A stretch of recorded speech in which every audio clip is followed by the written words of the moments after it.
چوتھا سوال ہے، کیا قے آنے سے روزہ ٹوٹ جاتا ہے؟ اپنے آپ اگر حالت روزہ میں قے آ جائے تو روزہ نہیں ٹوٹتا، خود جان بوجھ کر قے کرے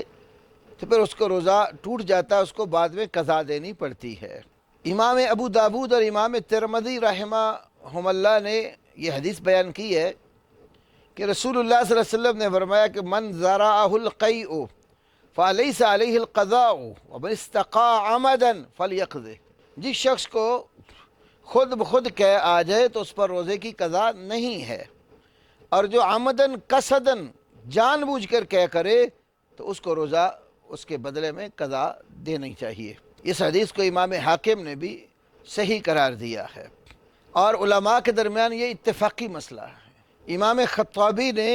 معالم السنن ابو داود کی شرح میں لکھا ہے، لا عالم خلافا بین اہل العلم فی ان من ذرعہ القیء فإنہ لا قضاء علیہ ولا فی ان من استقاء عمدا فعلیہ القضاء،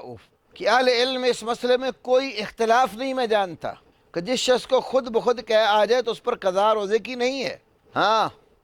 جو عمدن جان بوجھ کر قے کرے تو اس کے ذمہ روزے کی قضا ہے۔ یہ اتفاقی مسئلہ ہے۔